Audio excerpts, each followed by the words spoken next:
Okay, thank you. Okay. Thanks, Ibu Efni Ceria. Can we start? Dr. Sarifah?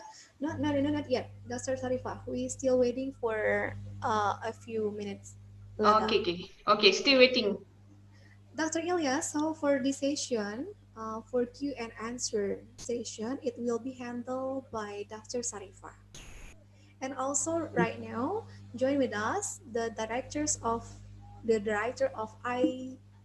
IICET, Dr. Ifdil. Dr. Ifdil.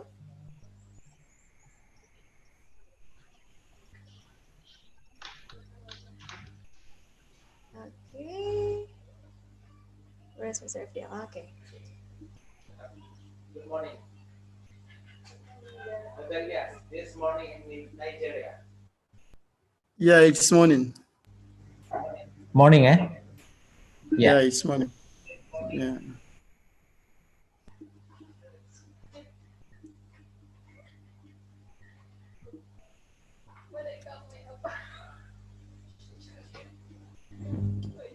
Okay, Dr. Ilyas. So for our virtual conference, it just we hold this conference since this morning. So maybe in Nigeria, this is in the midnight, I think. In Nigeria, in your No, country, it's morning. midnight. In the morning, right now, morning. Yeah, So it's morning. we start this conference exactly 5 or 6 hours ago. Yeah. Yeah. So in Nigeria, still in the midnight, I think. Yeah, it was 2 a.m. Nigerian time then. Oh yeah. Yeah. Okay. Yes. So we really have. You know, Nigeria we observe GMT +1, while in Indonesia you have GMT +7 and Malaysia GMT +8. Yes. So we have 6 hours difference between Nigeria and Indonesia, and then we have 7 hours between Nigeria and Malaysia. Okay, I see. This is because that corona outbreak, we cannot meet you directly. But maybe in another occasion, we can invite you to Padang, and we will welcome you in Ranah Minang in IICT. Yeah, I hope so. So have you visited Indonesia previously, Dr. Ilyasu? Yeah, I plan to visit Indonesia many times, but I couldn't. Dr. Sharifa did not take me to Indonesia. Okay. But I have We will many friends waiting. from Indonesia. Okay, we will waiting for your coming with Dr. Sarifah to Indonesia. Yeah, after COVID-19, maybe we will plan, maybe next conference, okay, live conference, maybe we can have opportunity to come. Yeah, right now our discuss our sharing that it here by Mr. Ifdil. So Dr. Ifdil maybe can to allocate the time for the after COVID-19 outbreak, and we will have the conference, not the I've been to virtual Singapore, conference. you know.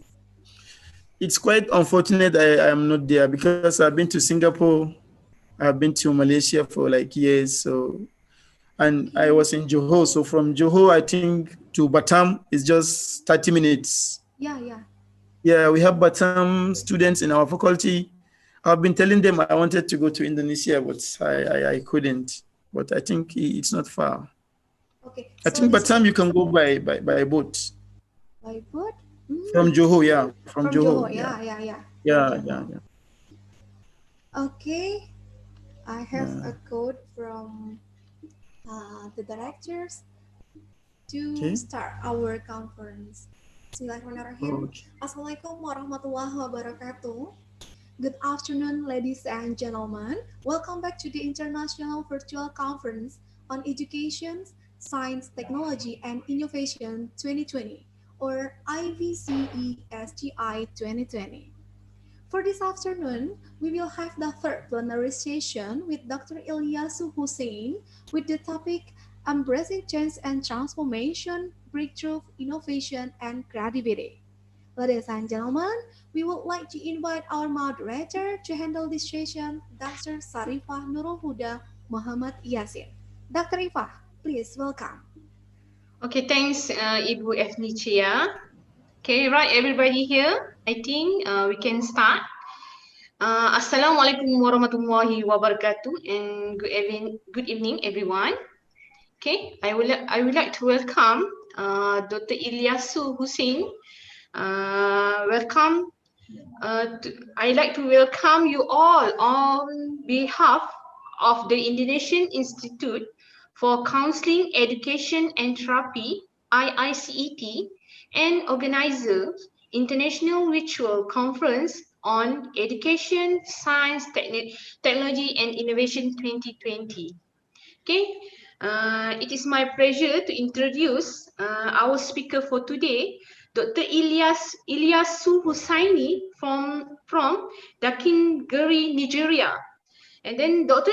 Ilyasu has a PhD in educational technology from the University Tun Hussein on Malaysia, and currently principal quality assurance officer at Universal Basic Education Commission under Ministry of Education, Abuja, Nigeria. Welcome, Dr. Ilyas. Okay, Thank you. Today he will be talk and will sharing about embracing one topic, interesting topic, embracing change and transformation, breakthrough, innovation and creativity. Okay, now I would like to hand over to you, Dr. Ilyasu. Okay. Thank you, Dr. Sharifa. Good afternoon to you all. I think It's you still good morning, that's right. Yeah, it's just 10 minutes past 8 in Nigeria. So the weather is still okay. I think it's 3 in Malaysia, right? Yeah. And then 2 in Indonesia. Yeah. Okay.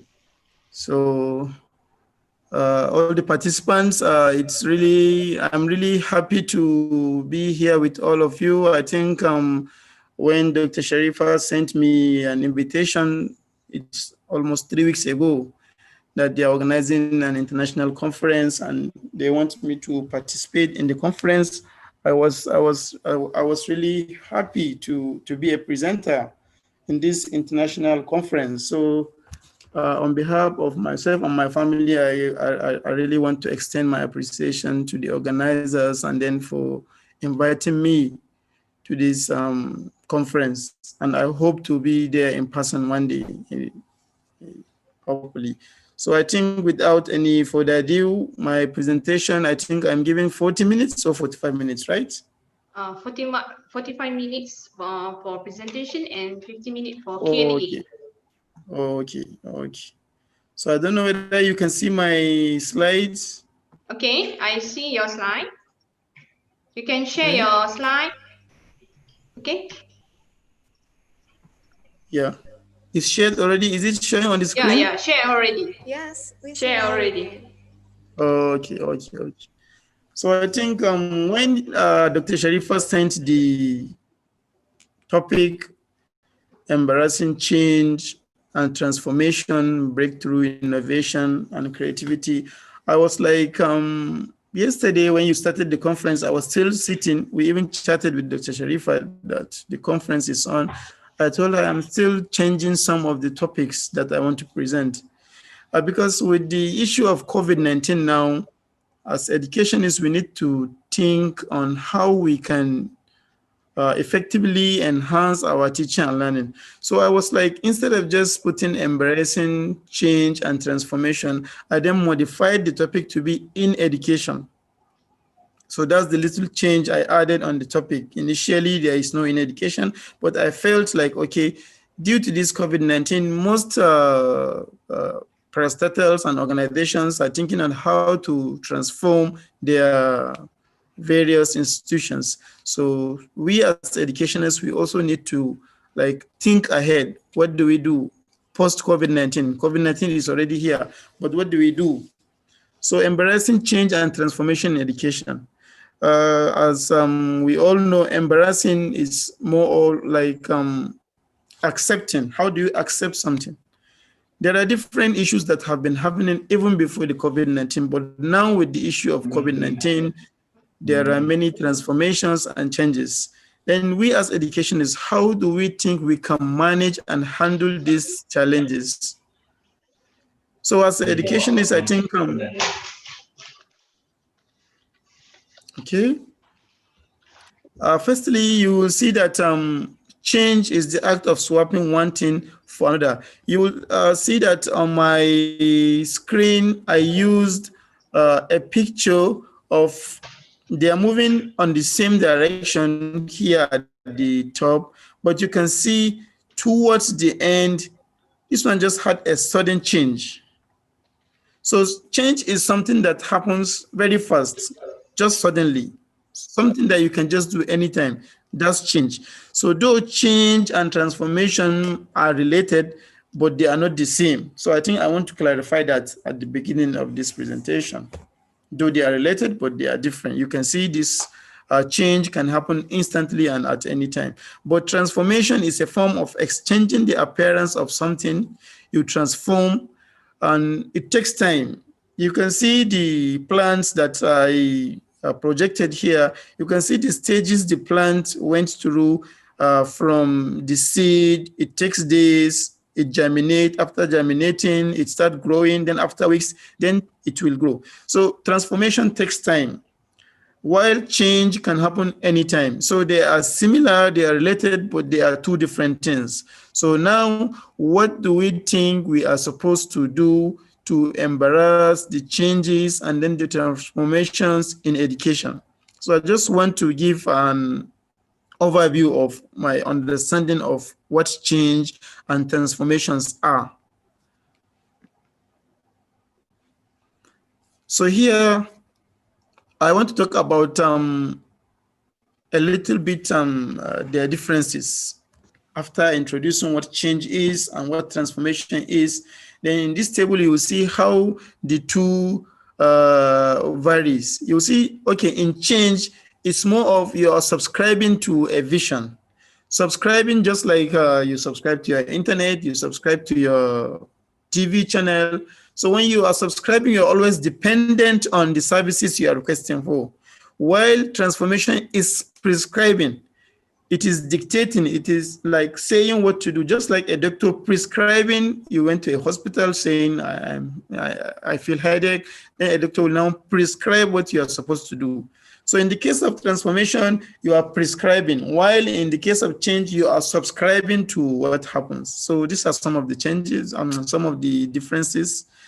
While change is trying to fix the past and the current issues, transformation is thinking ahead of the future. It's creating the future. What is going to happen after COVID-19? This might happen. We need to change the way we teach. We need to do this. We need to do that.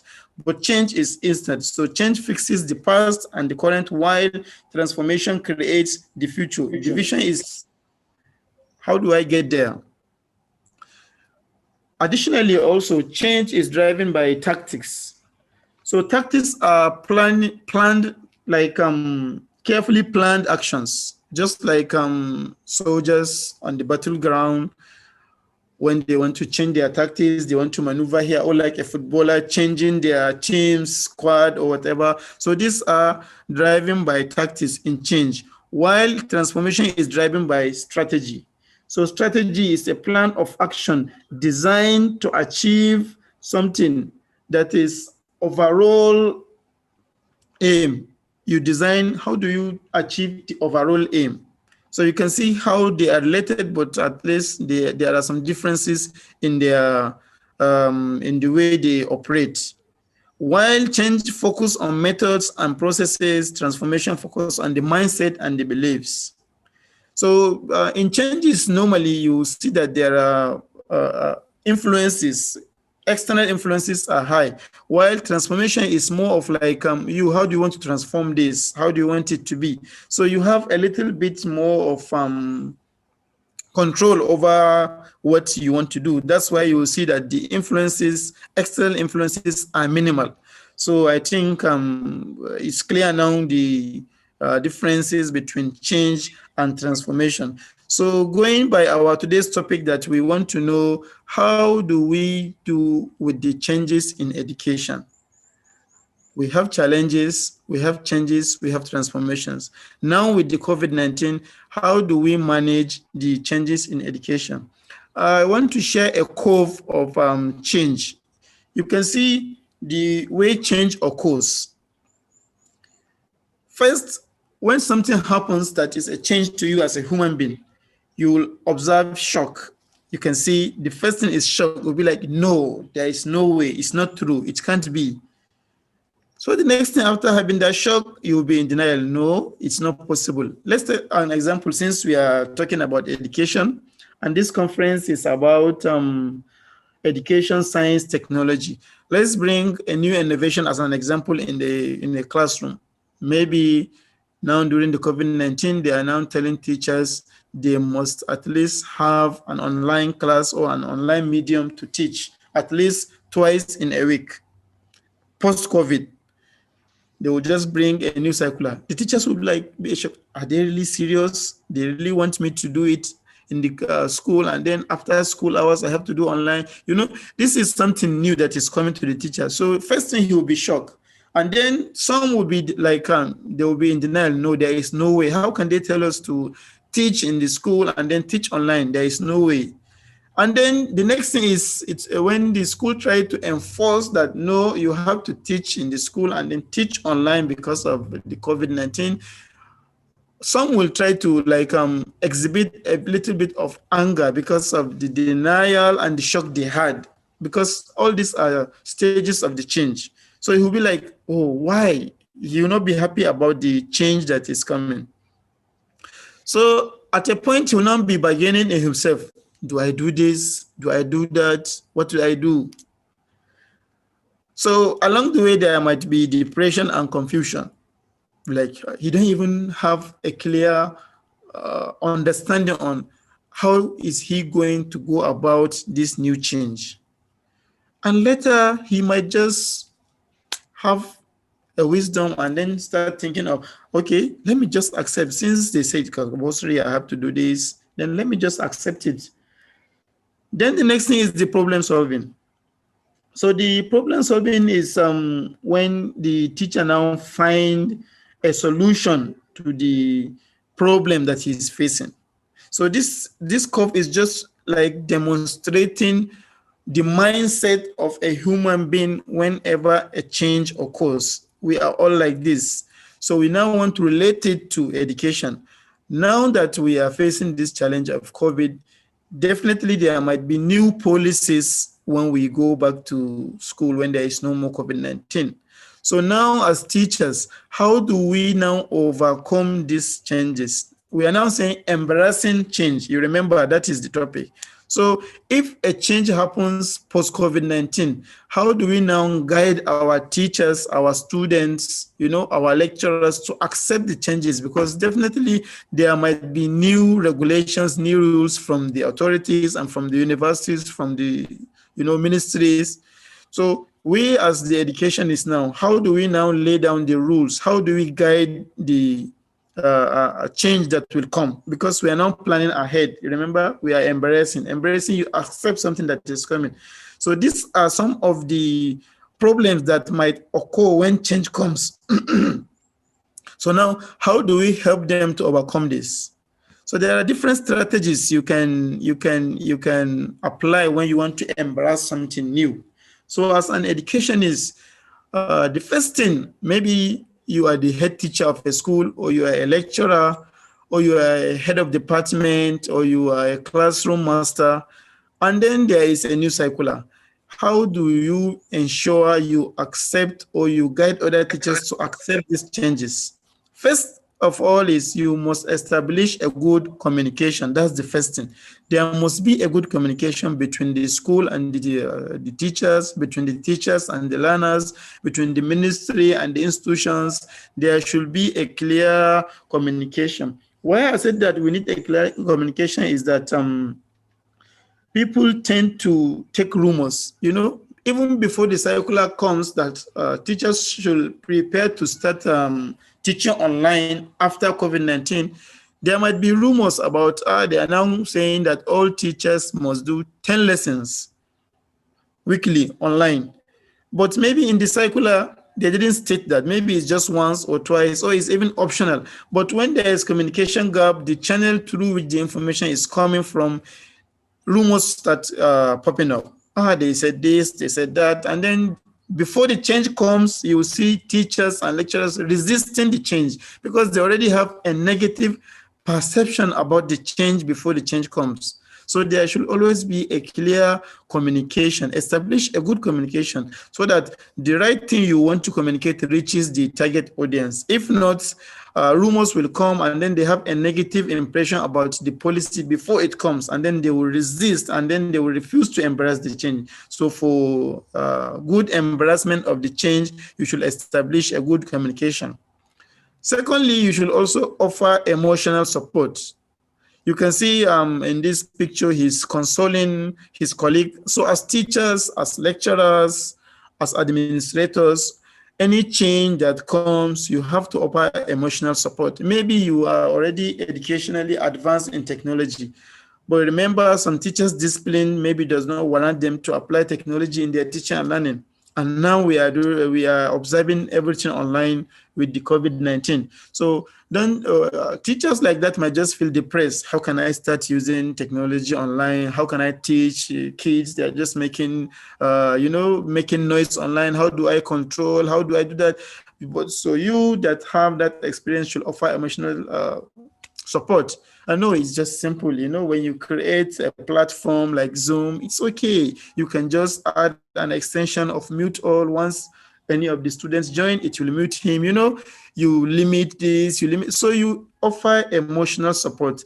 Let the colleague that is having that difficulty or depression knows that this is the right way to go about. So by offering emotional support, it is easier to embrace change, because when the teacher already have an idea about what is about to come, and this is the best way to go about, he is more likely to accept and embrace the change that is coming. Then if he doesn't have any support from any of his colleagues, he will be like, he have a negative thought about that, nobody to guide him, so he will resist the change that is coming. Additionally, also, you can see this third picture is a conversation. They are now saying, one day we will die, Snoopy. Then he's now replying him, yes, but every other day we will live. So for you to effectively embrace changes as they are coming, you have to always be ready for uncertainty. You cannot just conclude that this is that. You always have to have that uncertainty in your thoughts as a teacher or as a lecturer, because you are not a policy maker. So when policy comes, you cannot just determine whether it will be this way or that way. So as a teacher or as a lecturer, you have to prepare that your mind, because if you already prepare your mind that this must be this way, anything that contradicts your mindset might be a negative feeling towards you, and then it might make the teacher or lecturer to resist the change, and he might not embrace the change effectively. So, but for effective embracement of all the changes, you have to always be uncertain. At least, this can be this can be that. So here you can, here he is saying he is certain that he will die, but apart from the day that he's going to die, any other day he is living. Of course, he lived yesterday, he can live tomorrow, he can live next tomorrow, but he can die today. At least there is that uncertainty in his feelings. So with that type of uncertainty, this is one of the attributes that can easily make teachers and lecturers to easily embrace change as they are coming. Another strategy is make consultations and seek for new perspectives. You can see this is more of like a conference between the teachers in a school, or let's say departmental lecturers or polytechnic lecturers. They now sit in groups and now say, okay, this is COVID-19. Or they can like meet the way we are meeting here online. They can use Google Meet or WebEx or any platform. How do you think we should go about this new issue of COVID-19? Okay, they will just, everybody, you are dealing with teachers. Teachers are those that will go to the class and teach, or the lecturers or whatever. So for just the head teacher or the dean in a faculty or the administrators to just sit down and just design policies that might contradict what the teachers want to do might create, resistance of changes. So let the teachers come. Okay, how do you think we should go about teaching mathematics, you as the math teacher? So he will bring his suggestion, while the English teacher will bring his suggestion. The head teacher is sitting there, all other head of departments. So at the end, they will be guided properly. The best way to do this is this and that. And whenever you involve any of your participants in decision making, he will feel responsibility because he's already part of the decision making. So he cannot go and resist the change later. But if you just bring a policy to him that he's not aware of course, there is any likelihood that he can resist the change. So always communicate, make consultations with your colleagues. Another strategy is to appreciate the opinions of the skeptics. You can see this is a critical thinker. You can see while others are just thinking what we will do here, or what is this, or what is that, this critical thinker is already thinking ahead. So you have to always respect opinions of those critical thinkers. Don't be like when he want to comment, hi, this one is a negative thinker, he just want to take us back. No, because at times when you have a soft mind, you are easily like you can easily make mistakes in taking decisions. But those critical thinkers can help and stand on their ground that no, this is not right. The best thing to do is this and that. Maybe he have an experience about what you want to do. So always give him that benefit of doubt that he have a skeptic mind. Maybe he is thinking differently from the way the school is thinking. That does not make him an outcast. Like you don't respect his opinions because he always contradicts what the school wants to do. So you have to respect the opinions of this type of personnel as well, because their decisions might be right, and at the end it can effectively enhance teaching and learning. So there are different strategies, but there is not enough time to be discussing about changes, because there are many changes, many strategies. So these are some of the few strategies I think that if we can effectively apply these strategies, I think we can embrace the changes that will come post COVID-19. Then transformation. Remember, change, we said, is something that is happening instantly, right away. But for you to transform, it takes time, you have to plan, strategize, So to transform the education post-COVID-19, I want to share the Microsoft Education Transformation Framework. Microsoft have already designed their framework on how to effectively do the teaching and learning. There are different components that they have designed, which they think is the best. That's the best way to go about transforming education. In their design, they integrated technology in education, and then they listed a list of teams. Each team has some strategies that they think if these strategies are applied, education can be effectively transformed with the technology. So we have the leadership and policy. You can see there is leadership and policy. We have the modern teaching and learning. We have the intelligent environment. Then we have the technology blueprint. So we'll take the framework items, I think, one by one. I will share the slides later. You will see the categorization of the framework. So, but just for your information, this framework was designed by Microsoft, and the name of the framework is Education Transformation Framework. So I think it's necessary for me to share this framework because we are discussing about embracing changes, embracing transformations. Now that we are all waiting post-COVID-19, we have to think ahead.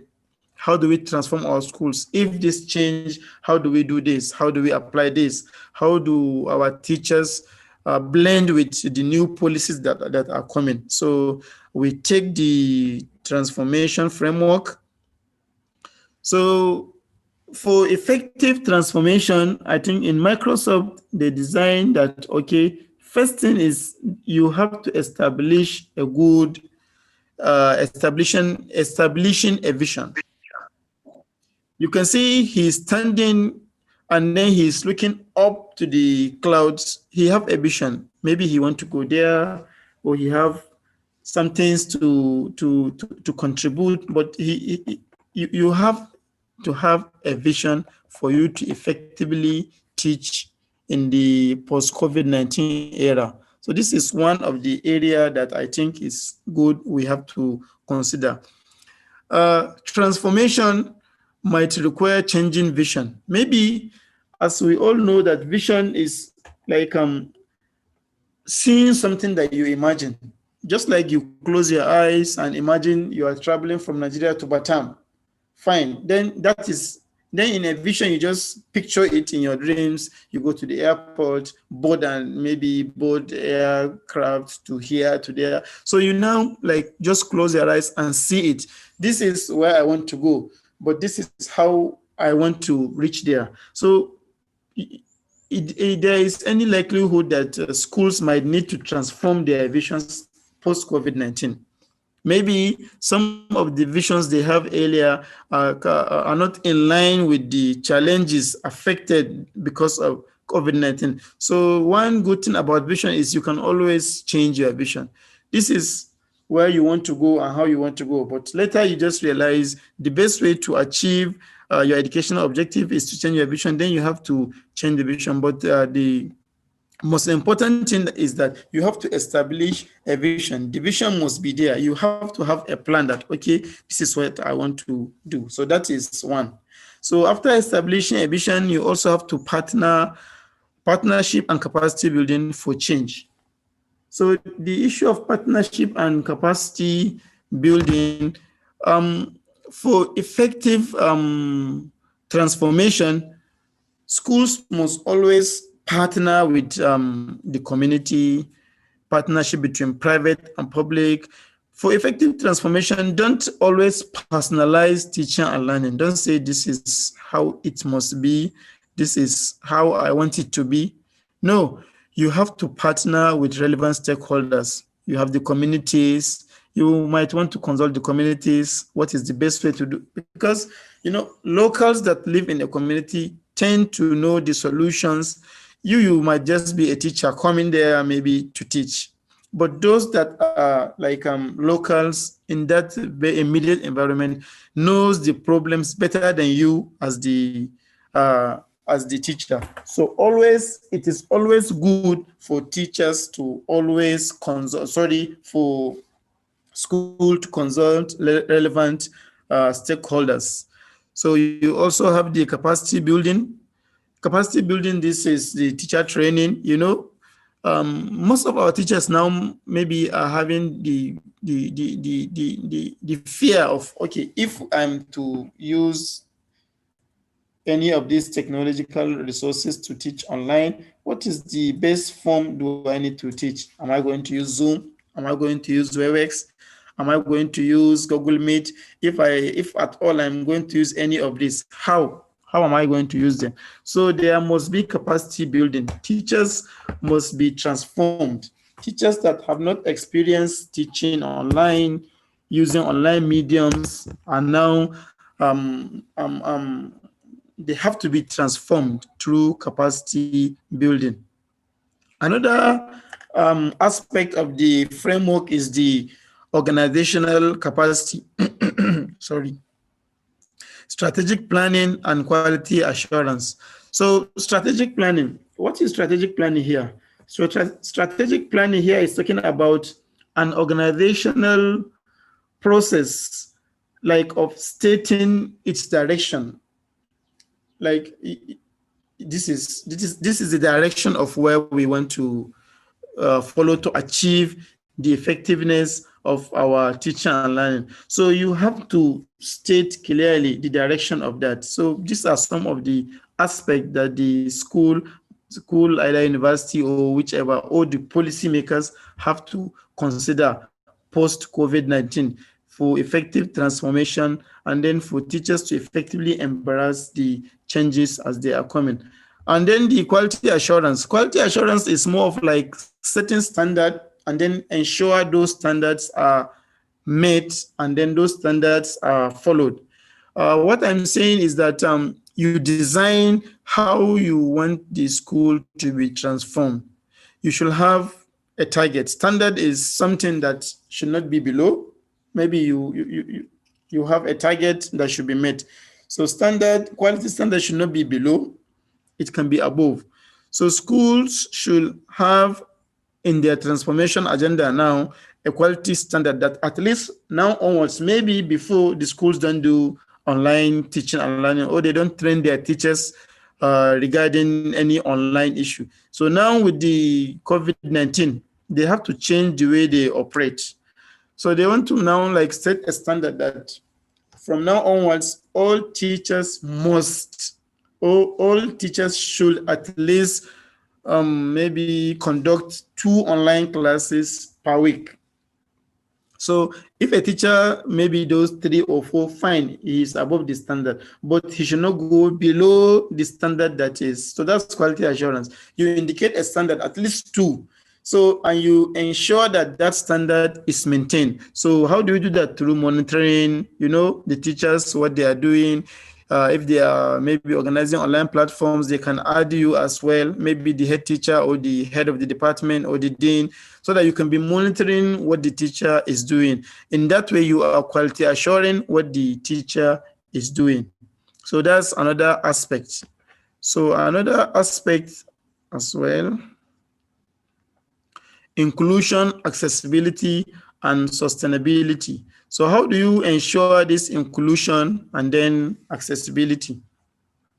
So inclusion, for learning to transform now post-COVID-19, you have to involve all the key players in teaching and learning, the students, physically challenged. We have physically challenged students. Now, how do you ensure in your transformation, you capture their conditions? We have many physically challenged that are included in our schools. So now, if you really want the schools and the students to accept what you are transforming them into, you have to consider those learners that are physically challenged. A commitment to personalized learning includes like providing technology solutions that empower a student, including those with learning difficulties, physical disabilities, or other learning impairments. Accessibility as well is also crucial. You have to consider this accessibility. Remember, we are saying, okay, now post-COVID-19, transformation might require teachers to be teaching online. So are all your students having access to internet, not just designing the policy? Okay, what if you design a policy that all students must maybe teach online, and some of the students don't have smartphones? Maybe they are coming from a poor background. So if they don't have smartphones, that means you are denying them access to that education, and then they will resist the change that you want them to. Or if the teacher don't have the expertise, that means you need to train the teacher on how to effectively teach online. So if you say, I don't care, I will not train the teacher and he must go and teach online, how do you think he is going to accept that transformation? He will be depressed and he will not accept that transformation. So you have to consider these factors. Accessibility in terms of the resources you want to give, you want him to use during teaching and learning. Does he have a computer? Does he have the knowledge, the skills to design his teaching online? What of the students, the target audience? Do they all have access to internet? If they don't, definitely there will be resistance to the change. And then sustainability. Is this sustainable? Because COVID-19 have exposed many things in our educational sector. So whatever we are planning now should be something we are planning post-COVID, something that we can sustain even after COVID. So not just a temporary solution of, okay, do this for the first time or second time. No, everything we are planning now should be sustained, something that we can do over and over and over again. So all these are some of the issues we need to consider when we are designing when we want our teachers and students to effectively embrace the transformations that we want to put in our daily teaching and learning. Then personalized learning. You can see the student-centered learning, how you can see, we all know how traditional approach to learning is. It's more of the students are passive. They just listen to what the teacher is saying. They don't have any knowledge they do create. They just sit in the class. The teacher is the master, he's the facilitator. But we are now like trying to construct knowledge in such a way that the students are now active learners, not passive. They now play a role in the teaching and learning. So in doing so, you have to ensure that they personalize the learning. How do you do that? You have to ensure that you have the right technology to do that. Students now, we all know, even at home, small kids now, if you just keep your phone, they'll just take it and they, daddy or mommy, I want to play a game with your phone. Games that you don't even know exist in your phones, you just see them playing the games and you'll be like, how do they know? So instinct is in their instinct. So for you to ensure that learning is personalized effectively, you have to know that you must provide the right technology in place. Personalized learning is becoming practical and easy to implement throughout schools. So you have different softwares now that can guide the students. You can have a blended whereby the teacher will now operate with the technology and the learners. You can have all these applications that are now installed in the phones, mathematics application. You have the sounds applications, you have the reading applications that serves as guides to students. So with this right technology in place, we can effectively transform and then embrace the personalized learning post-COVID-19 in our educational system. Another issue is the teacher and leader capacity. So building teacher and leader capacity is vital to successful transformation. Now we are thinking of transforming how our teachers and then how they need to lead, how they need to show exemplary examples in teaching and learning. So to effectively transform that, we need to equip our leaders with the skills and incentives. We are all talking about transformation and post-COVID-19. Incentives in the sense that you remember earlier in my explanation, citing online classes, you are now giving the teacher an extra load. Remember, he is still maintaining the periods, or the lecturer is still maintaining the periods, the topics, the classes he is doing in the school, and then you have created additional load on the teacher to do maybe online during weekends or whatever. And you remember, he have to assess them, he have to give them feedback. So you need to incentivize the teachers. Maybe if they are using their technology, you need to buy data for them, because if you are telling the teacher to use his own money to buy data and then transform what you want him to do, definitely he will not embrace the change you want him to. So you have to consider all these factors. You want him to effectively do the right thing, then you have to incentivize him, because the money paid to him is not including all these transformations you want him to accept and embrace. So you want him to effectively do it, okay, call him. Now that you have additional 2 online classes, this the school will cover your data, or there will now be provision. You remember earlier we said you have to choose the right technology. The schools might now want to maybe consult all these internet service providers that, okay, from now henceforth, we want you to provide internet services to the school during school hours and then working days. So now you are now providing the right technology. By doing that, the teacher can now effectively transform with what you want him to do. But when you don't provide the right technology, when you don't incentivize the teacher, and you are now giving him extra additional work to do, how is he going to accept that transformation? So you have to consider such type of issues as well. Then the curriculum and assessment. So responsive and creative use of technology is powerful in improving curriculum and assessment outcomes for students. So with ease to personalize, connected, and collaborative learning. So students in blended learning now have always shown to have better performance than those that are doing the face-to-face learning. What I mean here is that there are different studies conducted worldwide, whereby you have an experimental group and a traditional group. The experimental group will be taught using technology. Blended, the teacher will use technology to teach, while the other class will just maintain the normal traditional approach. So they normally conduct this test using two-stage tests, pre and post test.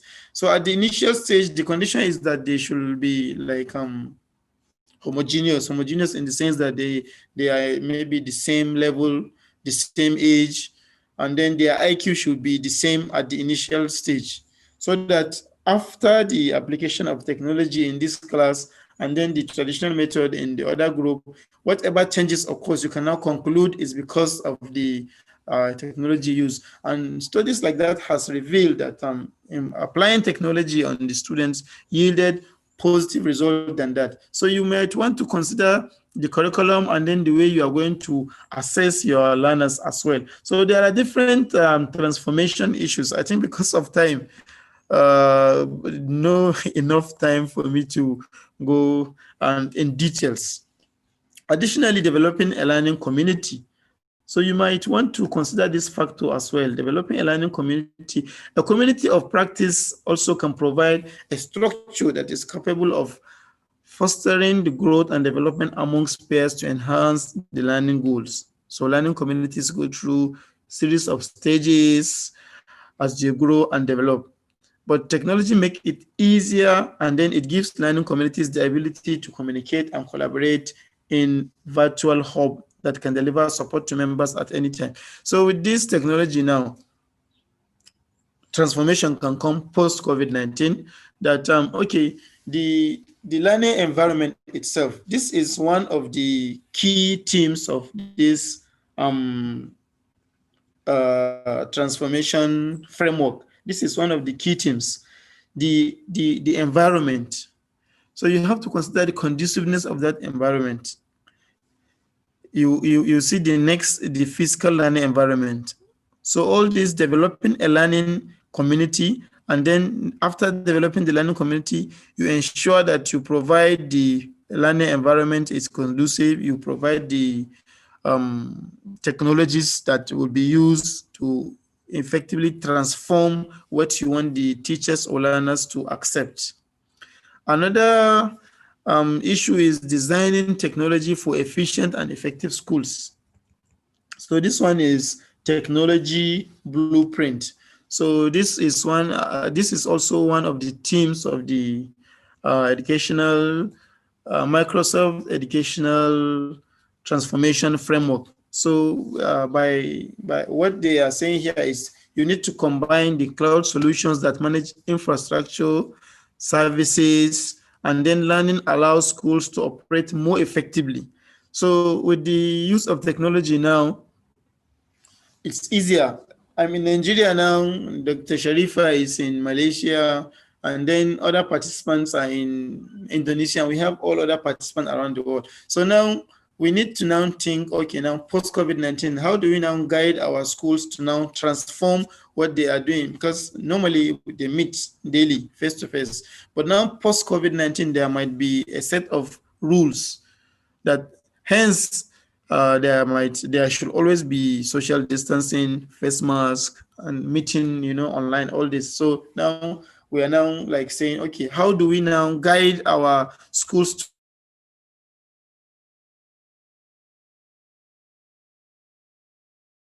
always have to use the right technology, designing technology for efficient and effective schools.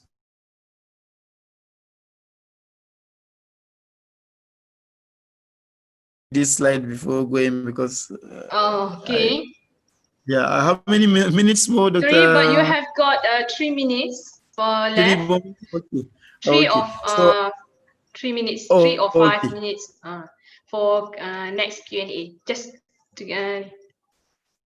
Just proceed, Dr. Ilyas. Can you proceed? Hello. Please proceed. I think there is a maybe we have a problems, technical problems. A technical problem, I think that's Also want to, I just put our Okay. teachers accept. Okay. Okay, can you continue?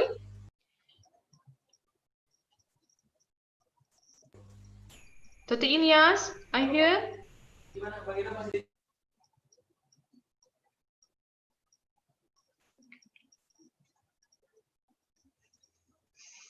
Dr. Ilyas?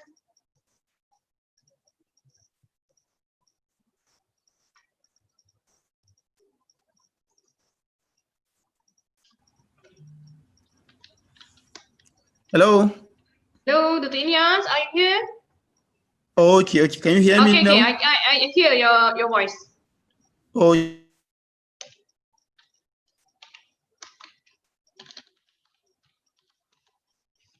Ilyas?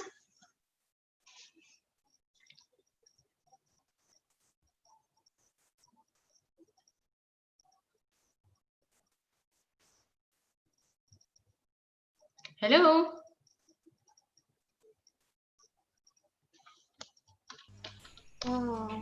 There's the put this slide about we have. Yeah, please. Okay. Thanks, Dr. Ilyas. Sorry.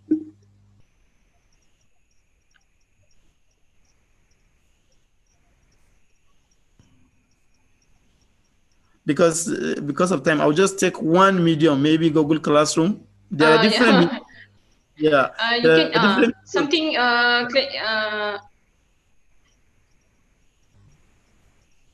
Can you see the okay. screen now? Okay, no, just your face only. No screen. Oh, You can share the and your now? okay. Okay, we can see. Okay, your screen share, okay? Okay. It's okay now? Okay. Okay. So I just want to, there are different online platforms, but maybe we just take one, Google Classroom. We have Nobi, we have Class Dojo, Edmodo, some use WhatsApp. There are different online platforms that are designed for teaching and learning. Because like this one we are using Zoom, at educational technology we only use it for like delivering a lecture, but the one that serves like a classroom is all this Google Classroom, Edmodo, because these are mediums whereby you can access learners and then give them feedback. You can give them classwork, you can give them assignments, you can as well join their parents to monitor what they are doing. But with Zoom, Google Meet, WebEx, you can only deliver a lecture, they ask questions, but for you to give them assignments, homework, to actively engage them so that they are engaged at home, you might want to consider some of these types of mediums. So you want to deliver a lecture, you can do a video conference. But when you want to give assignments so that they return back the assignment and then you can effectively grade and then access them or correct them, you might want to use this type of online teaching mediums. So thank you.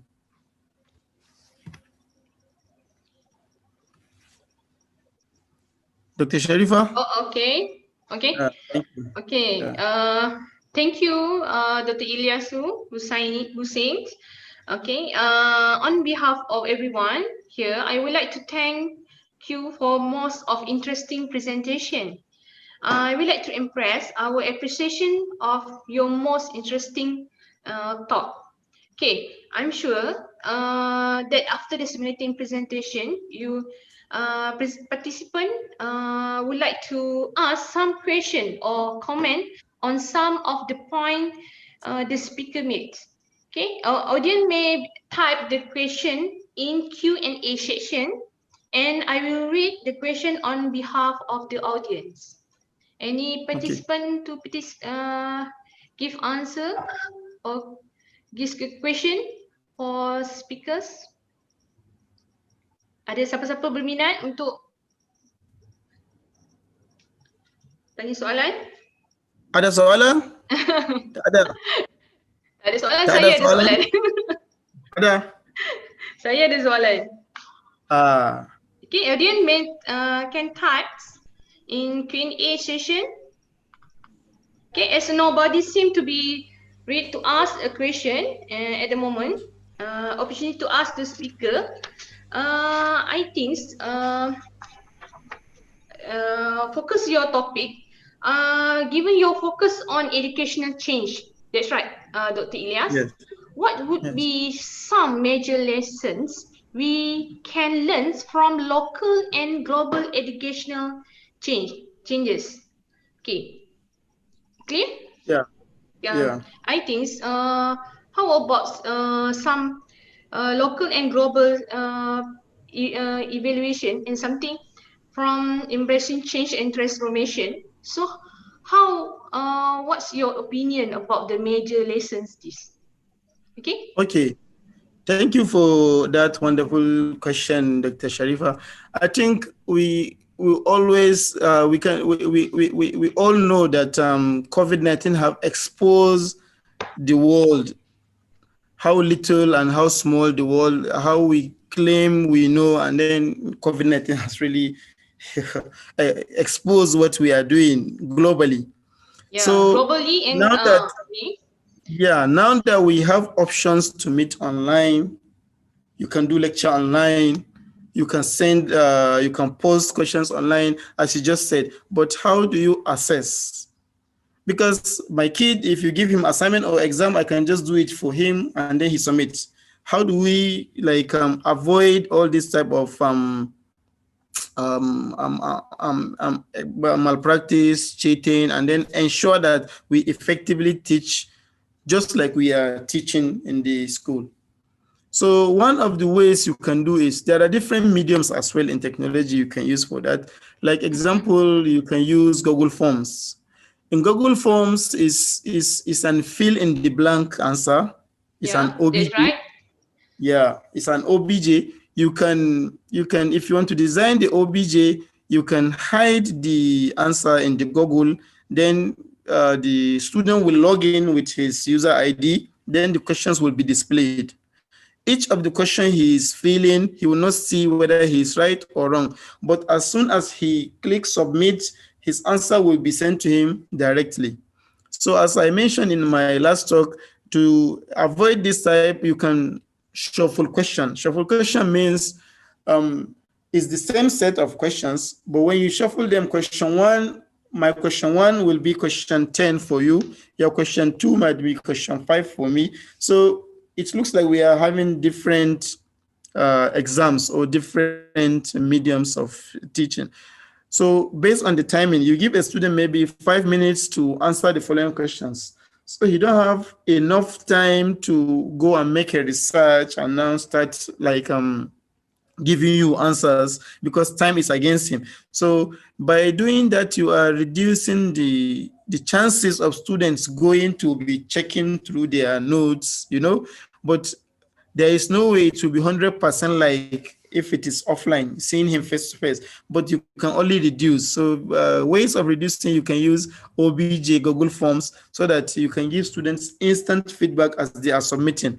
And then when they are submitting in Google Forms, you have two options.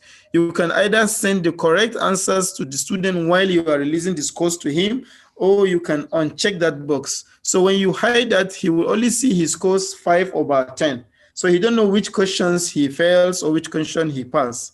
By doing that, you're also avoiding exam of practice, because with these online platforms, when you submit and then you give him feedback with the questions he have submitted, he can just call his friend. I passed five. Oh, which number one? You said one? Yeah, but I failed. So you are giving him like a clue on changing the options since it's an OBG. So, but by doing so, you are minimizing the chances of exam malpractice. But evaluation is definitely assessment. Is something that educational technologists have to sit and then think, because the problem is mostly the technology was focused on like helping teachers to improve teaching and learning, but nothing came in mind that technology will take over the normal classroom teaching and learning. So there is no clear guideline now that is saying this is the way to do teaching online. This is the way to do assessment. This is all countries are coming up with their domesticated solutions. Solution that is working in Malaysia might not be the 100% solution in Nigeria. So countries are now thinking how to domesticate these mediums and then apply effectively. Thank you. Okay. Okay, Dr. Ilyas. Okay, and the second question Any question from any participant? Okay, I still give you one question. What do you think are the most important issue in education change today? That's why excited. What excited you are about the education change field today? What do you think important issues since because it's COVID? That's right. So we need to change everything. So your opinions and from your perspective, what are the key needs to young people's time to make the field of the education change? Okay. Thank you. Okay. Yeah. So basically, as I just mentioned earlier, there is no any clear guiding principle that is saying this is the way to do online teaching. So the first thing that is now going to me is the issue of curriculum design. You know, we all have curriculums and scheme of work, but on a paper. First week, I want to teach students how to read. Maybe they start from words, use vocabulary words, use flashcards, but now it is online. So how do you now design? I think the major issue now is designing curriculum online and then setting the clear guidance path for the teachers to follow, because there is no clear path as to how teachers are going to design their lesson plan online. You know, normally we do our lesson plan in the class. You just design your lesson and teach. But now you are now changing the face-to-face teaching and learning back to online.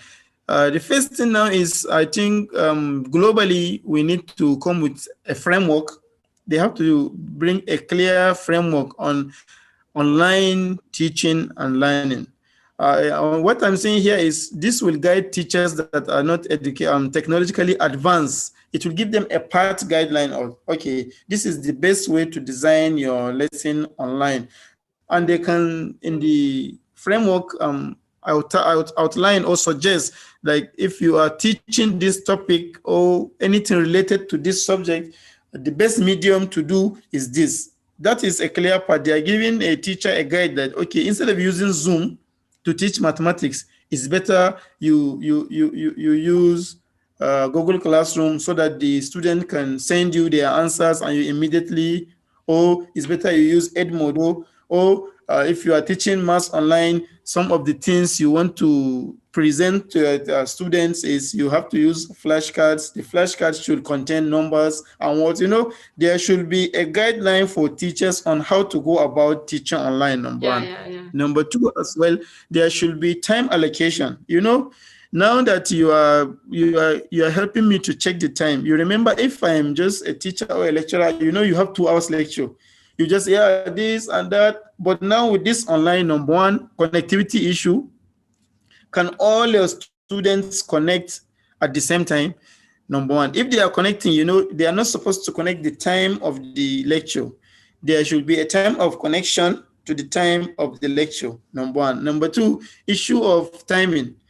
If you are to do a lecture 1 hour face-to-face, if it is online, will the same time cover the same lecture, or you need more time since it is online? Number three, are you still going to be the moderator as the teacher if you are teaching online? Now you are now moderating, you are asking me Q&A, and we have participants. So if it is in a live classroom, who will moderate? How will the student chat? How will they ask questions? All these are not clearly stated. There is no any framework given any. So this is a challenge to the educational technologies in the world to come with a framework that will guide teachers and students, lecturers on how to clearly follow the teaching and learning in post-COVID-19. Okay, thank you, Dr. Ilyas. I think it's because of COVID-19, we together, Indonesia, Malaysia, Nigeria, together with one platform, Zoom platform, conference, that's right, because we the same time and then same too. Okay, so I just, so now, can I just summarize what we discussed so far? Today, we need change and transform new normal life. That's right. Not just education, but our life as well. Okay. kita kena berubah, perlu membuat sesuatu yang lebih baik untuk generasi masa akan datang. I would like to thanks again our speaker for their very interesting and stimulating contribution, and the participant for valuable following discussion. I will pass to Ibu Efni Echeria. Thank you. Thank you, Dr. Ilyasu Hussein and Dr. Sarifah. Ladies and gentlemen, let me give appreciate to our speaker and moderator. We move to the next agenda. We please you all author to join in the second parallel session. For the Zoom meeting room, please see in the conference website and or in Zoom webinar chat. Once again, thank you, Dr. Ilyas. Hopefully we can discuss more about education and how to face new normal about some issues about education and another education. For the fourth plenary, we will start at 4 p.m. Thank you and see you. Assalamualaikum warahmatullahi wabarakatuh. Thank you, Ilyas. Okay, bye. Nice to see you, Sharifah. Bye-bye. Thank you. Bye. Thank you. So I will share my slides with you, then you can share with the participants. Okay, I will. Yeah. Okay. Thank you.